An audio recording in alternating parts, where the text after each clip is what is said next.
Yo, what's going on, guys? And welcome to this video. In this video, we'll be going through the best settings and the best way for beginners to understand Splitgate 2.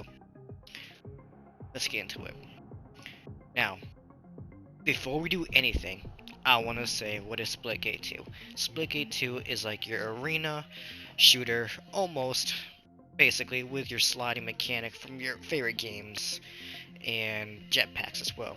So this game is really a fast-paced shooter, and I really hope this video can help out the skill gap a little bit for people who are coming from Halo, Call of Duty. Like I really want to make a video for everybody for this. So let's get into it, shall we? First off, let's get into the settings. So if you're on console, I honestly recommend you to follow me with this. So when you press the button right next to your triangle button on PlayStation, press that, and this will open up. Okay, you're gonna follow me real quick. We're gonna go down into the gear icon. It's the settings. Press X on it. Now here we go. Now these settings I honestly recommend you try, and you understand it. So let's get into it. So video for PS5 only is the FOV. Want this on onto 103 due to the fact that, well, it does open eyes a little bit, and it does see you. It actually helps you a lot to see the maps per se, border walls, which we're gonna get into very soon. So this is your video settings. Now your input. I would try. I've been like fooling around, but the inner dead zone. This basically right here is basically your response. It's basically like your response of you moving left and right. So the more down you have it, the more response it is on your right stick. So I have it down to 0.01. So you can fool around with this. Just make sure you don't get stick drift at all, because it can sometimes give you stick drift or not. So just move around, see in the game if it feels more responsive. Keep putting it down until you don't get any stick drift, basically. Of course, if you do, just bump it up a little bit. Now, horizontal and vertical, I have this on 7. I've been fooling around my settings. I played since Splitgate 1, so you're gonna see me pouring with some clips right here as well. Now, these are the settings right here for your horizontal and vertical for console. I recommend going at least up to here at least, so you can feel it, and if it doesn't feel right, you can just up it or up down it. Vertical zoom sensitivity multiplier. This is basically when you aim down your sight and move left and right. I had this on 0.80. It does help vary a lot. And then the outer dead zone, I had this on 10. Because you can go a little bit downer to make more responsive. It's pretty much the same thing, but I don't really touch this. But I usually go down to 0.9. It feels good, but for me, I like it on 10. So this is gonna be very important right here, and it's gonna be your binds. So I have this on classic portal. So basically, I create a portal on my left bumper and my right. So this will help me at least to understand which button did I put down my portal. Now, if you have this on the default, this will only be using on one button. So it'll just be alternating. So I can go to the setting and help you understand the portal mechanic as well. But of course, we're not going to do that right now. We're just going to go through my specific settings. You can change these of how you want it to be. So you can go down here and you can change your melee. So if you played from Call of Duty, you can change that to tactical, which your melee will be the circle. And then you will go down into crouch right here, and you can press your right stick. So yeah, this is just where you can do all your keybinds and all that stuff. You can also put your keyboard in as well. So yeah. Next we're gonna keep going down, and we're fooling around with this, honestly. And the acceleration type, I found out that the axle feels a lot more better, in my personal opinion. But yeah, so acceleration time. So this right here, this is gonna go with all of these, basically all these three. But it's how far until it actually goes fast. So it'll take like a few seconds or so, and it will start going fast. I found it on a 1 for the acceleration time helps me a lot. And then the acceleration horizontal and vertical had this on both on 260. I've been feeling like this helps me a lot, especially in like certain situations where I need to like kind of like turn around but not go quite crazy too fast. Because your aim is like literally the most important thing on this game, including when the portal mechanic also it gets a little crazy. But Axo takes it takes like a few like minutes for you to understand. But no, I had tried this other acceleration type, and it's alright. It does mess up a little bit, but the axle has been just really the go for me now. Auto sprint, I have this on due to the fact that I don't like pressing my stick down 24/7. You can have this on or off. It's really up to you. I have auto jetpack off. I really don't like just having auto jetpack. I like to tap, tap, tap, tap, tap. And vibration, I keep this on just because I'm a vibration person sometimes. But you can turn this off if it does affect your gameplay. But I just keep it on. Audio, this is right here is part of like the very like thing you can do on Splitgate 2, but we're gonna get into it. Master volume is always on max. Gameplay volume is always on max. Announcer, I have the announcer down to 30 because sometimes the announcer can be a little bit annoying. Like you need to really hear like certain things in the game. So having the announcer all the way up, it can just mess you up a little bit. But music volume, I have that on 1 because I really do like the music in Splitgate 2. Hit marker audio. Okay, so this right here is gonna be interesting. So you have your default, which is from your Splitgate 2 sound. And if you go over to classic, this would be your Splitgate 1 hit marker audio sound. So that's pretty cool. If you don't like, if you miss like the old school Splitgate, you can have it on classic. But I keep it on default because I love the hit markers in the second one for some reason. I don't know why, but I like it a lot.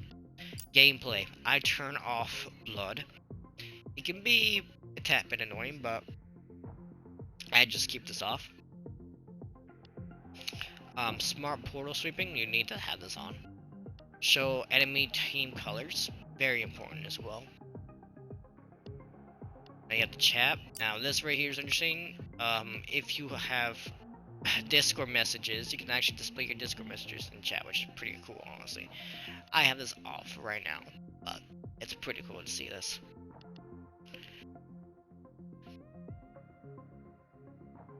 Now into voice chat volume, I have this on 0.65. Now into online, I of course have this block, crossplay enabled, of course.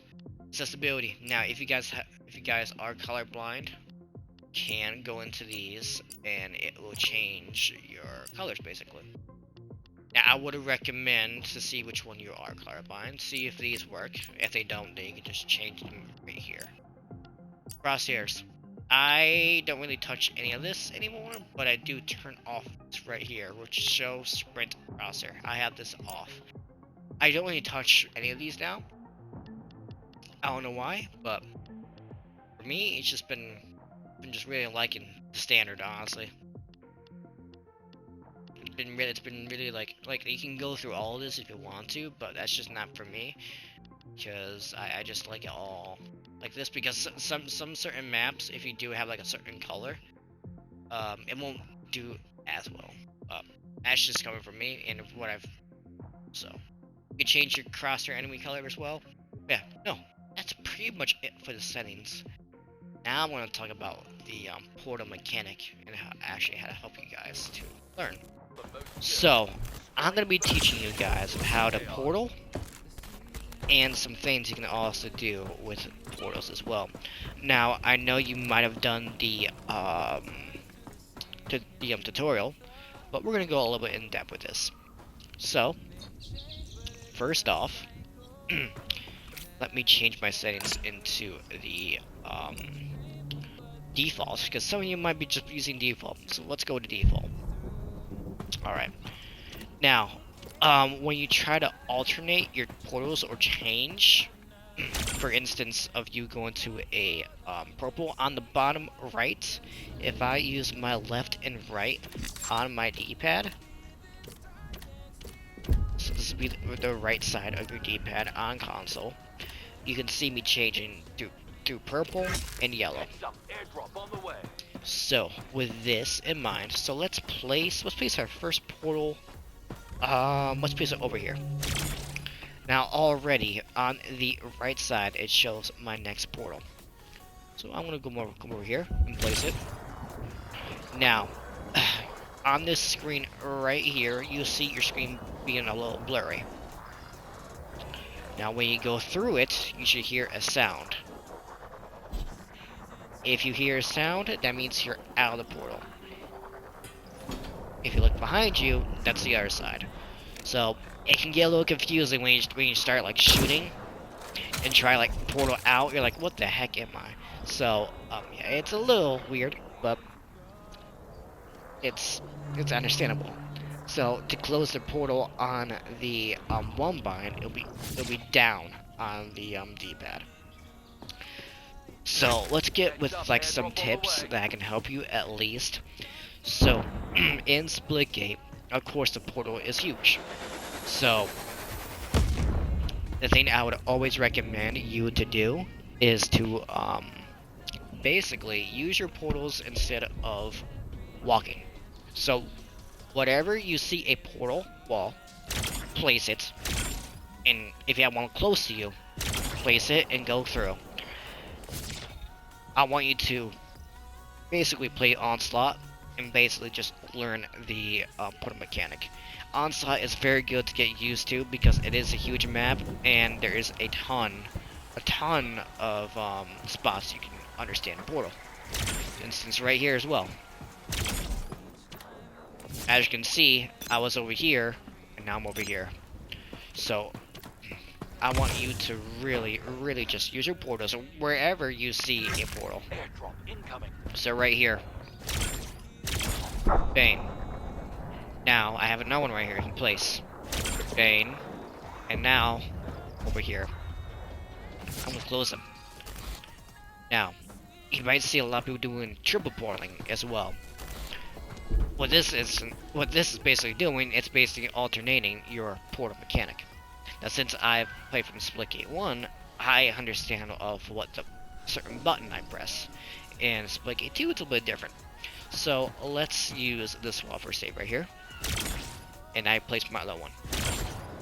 Now, once I go through this, I'm going to stay in the middle of this. Now, if I was playing on the 2 bind, basically this portal right here that I placed, the purple one, I would have to place on this one. So, with one keybind, with one button for this is why it's a little bit easier. So I'm gonna place my other portal right here. Now, as soon as I go through this one, I'll be pressing my yellow button. So I'm just gonna go through this until I hear the sound and you see it not being blurry whatsoever. Once you hear the sound, you're gonna place your other portal right here. So that will be your yellow. Go through it a little bit again. And then place your purple. So then it would just be keep going like this. So yellow, purple. Okay? So yellow, purple. Purple. This is yellow. So now if I go through this, now it's going to be a difference. So that's going to be yellow, yellow, purple, yellow, purple, Heads up, airdrop on the way. yellow, purple. Okay, I'm going to close these. Now, we're gonna go back into the classic portals. You're gonna see why it's a little bit weird to use it. So now I'm gonna place my yellow, purple going through. Now it's gonna be my purple. So purple, yellow, purple, yellow. For me closing my portals, it's gonna be 2 buttons. So let's say I had somewhere behind me. I close this. So now I remember that button. So now I gotta place my purple somewhere. So put my purple over here. Boom, I'm through. I can close a different type of portal if I'm playing on classic portals. This is why I use classic portals, because now I know. Even if you don't know like which portal is out, it will show you basically all around the map. So it's showing me I have purple out. So I can basically use the same one right here to go through, or I can use portal momentum. Around the map, you will see something like this. You'll place a any type of portal. So we're gonna place my yellow, purple, and already, as soon as I go out, I'm gonna be fine. So I'm gonna hit this one right here, and I can keep alternating. So this is what the portal momentum is. So if you can keep this up right here, and if you see somebody, you can punch them and instantly get a kill. But I would always recommend playing Onslaught, and just to understand the portal mechanic, because this is where it can stumble you a lot. But once you understand it, you'll be able to go a little bit faster. I recommend you starting slow and then going fast. As you can see what I'm doing right here. This is a perfect example right here.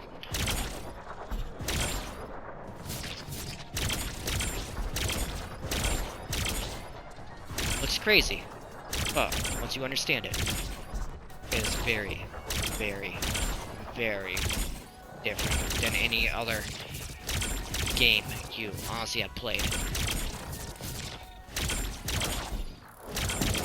I would say also, if you're on the classic mode, is to not close your portal 24/7, because it can sometimes mess you up.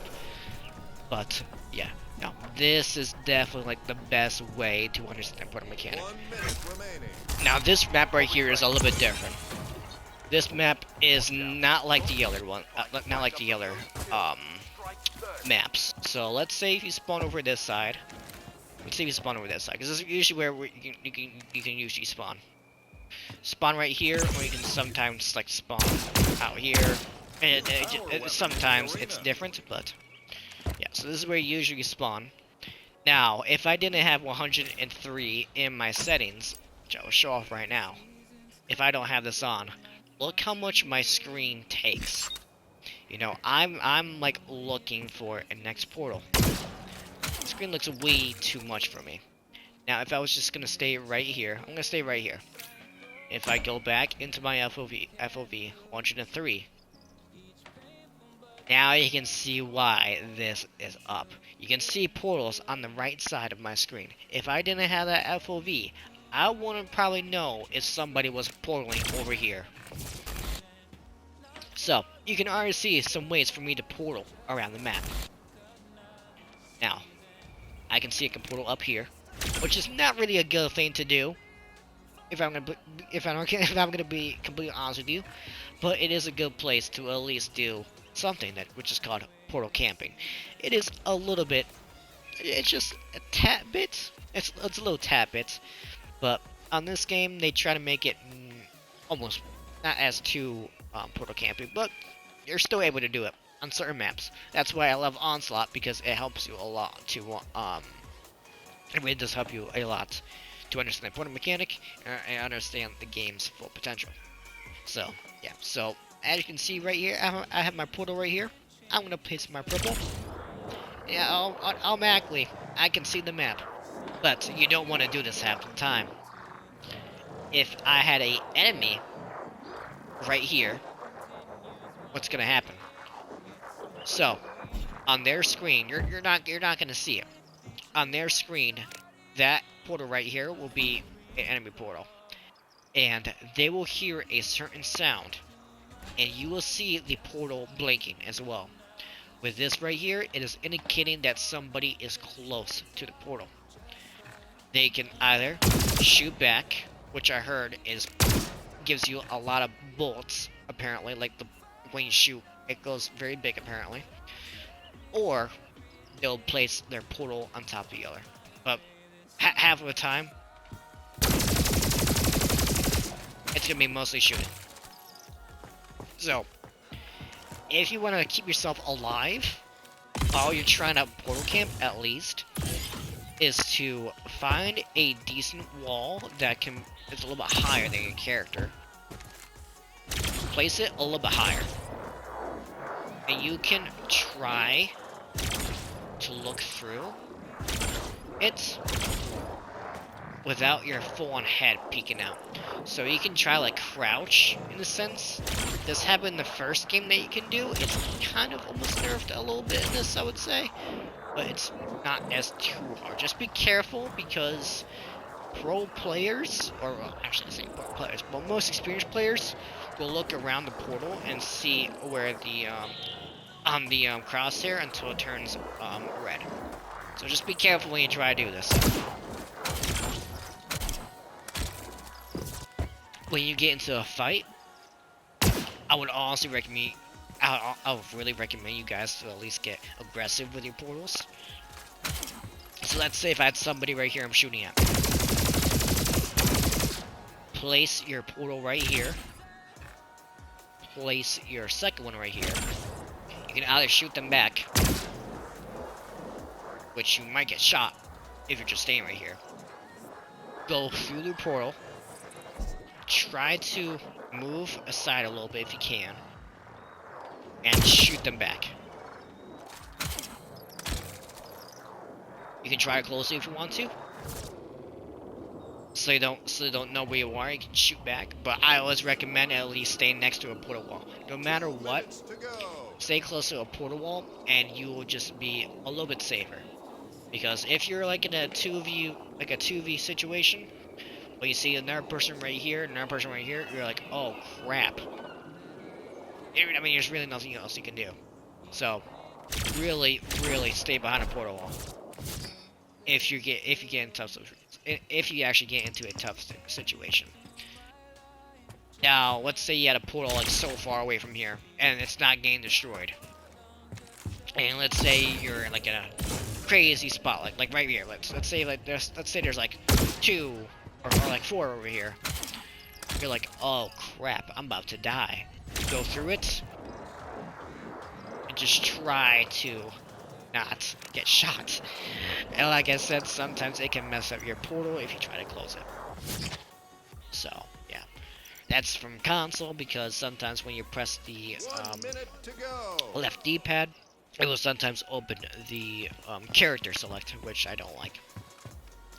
But yeah, no, this is your complete full in-depth guide of how I went through the portals, settings that I recommend at least for you to understand. So yeah, hope you guys actually enjoyed this video. And comment down below if you need any more tips, tricks, or anything like that for any beginners who are playing this game. And yeah, and I will see you guys in the next video. 10 seconds left. Peace out, everybody.